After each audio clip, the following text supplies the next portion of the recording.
Hello दोस्तों, स्वागत है आप सबों का आपके अपने चैनल आरिफ चंपारनी में। दोस्तों, आज विज्ञान से संबंधित बहुत ही महत्वपूर्ण प्रश्न मैं इस वीडियो में लेकर के आया हूं। दोस्तों, एग्जाम के पॉइंट ऑफ व्यू से क्वेश्चन सारे ही महत्वपूर्ण हैं। तो दोस्तों, वीडियो को आप लास्ट तक जरूर देखिएगा। तो चलिए दोस्तों, वीडियो को शुरू करते हैं। उससे पहले आप मेरे चैनल पर अगर नए हैं तो वीडियो को लाइक कर दीजिए और चैनल को सब्सक्राइब करना न भूलिए। तो हमारा सबसे पहला जो प्रश्न है, शुष्क बर्फ किसका ठोस रूप है? तो दोस्तों, शुष्क बर्फ जो है वो कार्बन डाइऑक्साइड का ठोस रूप होता है। शुष्क बर्फ कार्बन डाइऑक्साइड का ठोस रूप होता है। दोस्तों, ये बिल्कुल ही साधारण बर्फ की तरह दिखता है, लेकिन साधारण बर्फ पिघलने के बाद पानी बन जाता है।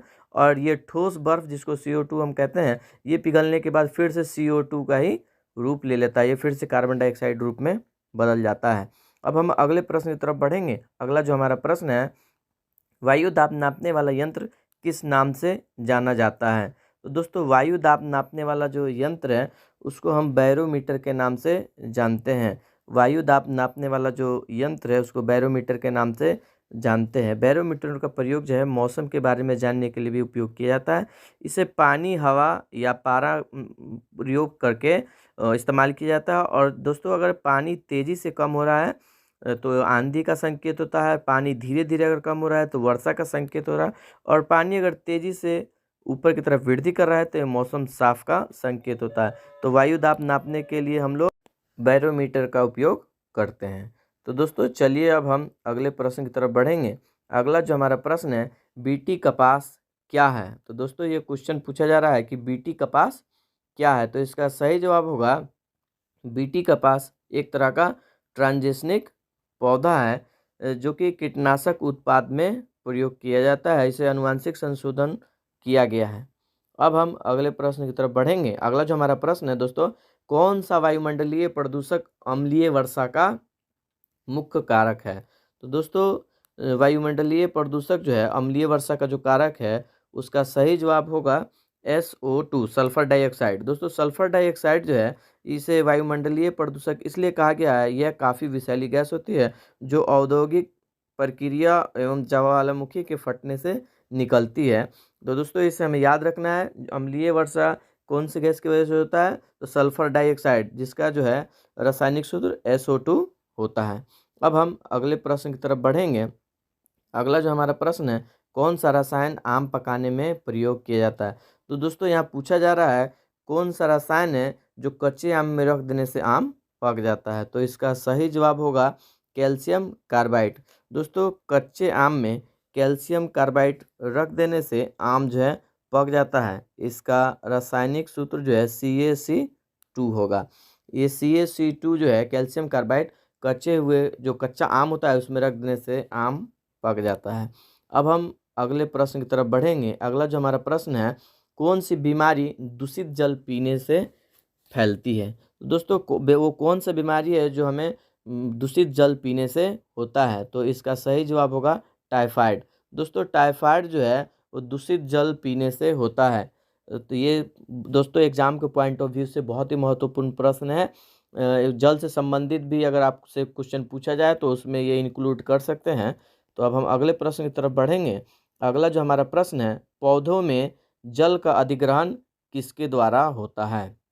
दोस्तों, ये क्वेश्चन कह रहा है कि पौधों में जल का अधिग्रहण किसके द्वारा होता है? तो इसका सही जवाब होगा जाइलम के द्वारा। दोस्तों, पौधा में जल का अधिग्रहण जाइलम के द्वारा होता है। तो दोस्तों, जाइलम ऊतक जो है पौधों में जल का परिवहन करता है। वो जड़ से जल ले करके पौधे में इसका चारों तरफ अधिग्रहण करता है। अब हम अगले प्रश्न की तरफ बढ़ेंगे।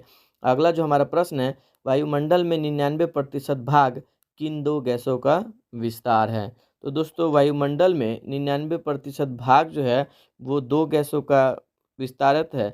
वो दोनों गैस है ऑक्सीजन एवं नाइट्रोजन। दोस्तों, ये दोनों गैस का जो है 99% भाग हमारे वायुमंडल में विस्तार है। अब हम अगले प्रश्न की तरफ बढ़ेंगे।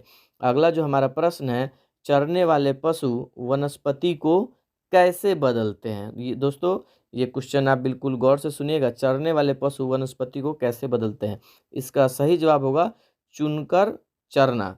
दोस्तों, हमारे यहाँ पे देखा जाता है कि जो पशु है वो घास वगैरह जो भी खाते हैं वो चुन करके चरते हैं, जिससे कि हमारे वनस्पति में बदलाव आता है। अब दोस्तों हम अगले प्रश्न की तरफ बढ़ेंगे। अगला जो हमारा प्रश्न है, वायुमंडल की सबसे निचली परत कौन सी है। दोस्तों ये प्रश्न पूछ रहा है वायुमंडल की सबसे निचली परत कौन सी है। तो इसका सही जवाब होगा वायुमंडल की सबसे निचली परत जो है वो क्षोभ मंडल है।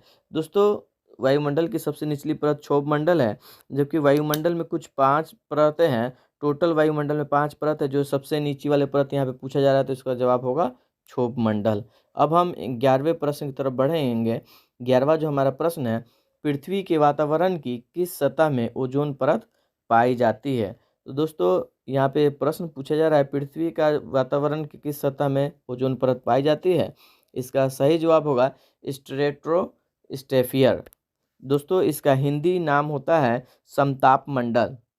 यहाँ पे ये इंग्लिश नाम दिया गया है स्ट्रेटोस्फेयर। तो इसका सही जो है नाम हिंदी में होता है समताप मंडल। दोस्तों समताप मंडल हम कहेंगे इसे। ये पृथ्वी से 20 से 30 किलोमीटर ऊपर की तरफ ये ओजोन परत पाई जाती है। दोस्तों अब हम 12वें प्रश्न की तरफ बढ़ेंगे। 12वां जो हमारा प्रश्न है, इकोसिस्टम की सही परिभाषा क्या है। यहाँ पे पूछा जा रहा है इकोसिस्टम जो है उसका सही परिभाषा क्या है।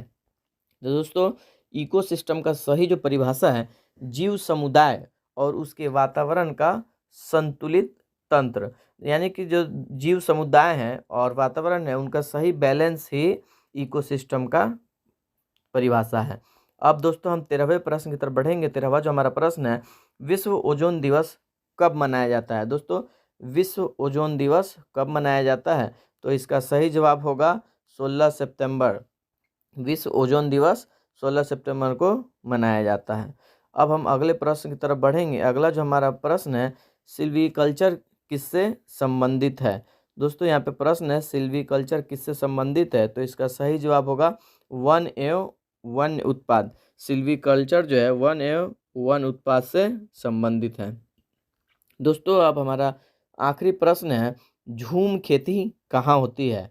ये प्रश्न पूछा जा रहा है कि झूम की जो खेती होती है वो कहाँ पे होती है। तो दोस्तों इसका सही जवाब होगा झूम की जो खेती है वो मेघालय में होती है और भारत के पूर्वोत्तर राज्य में भी ये खेती होती है। पूर्वोत्तर राज्य में दोस्तों आंध्र प्रदेश, नागालैंड, मिजोरम, त्रिपुरा और मणिपुर में भी झूम की खेती होती है। साथ साथ में मेघालय, 6-7 ऐसे राज्य हैं जहाँ पे झूम की खेती होती है। दोस्तों वीडियो आपको अगर अच्छा लगा तो वीडियो को लाइक कर दीजिए और कमेंट करके ज़रूर बताइएगा। धन्यवाद।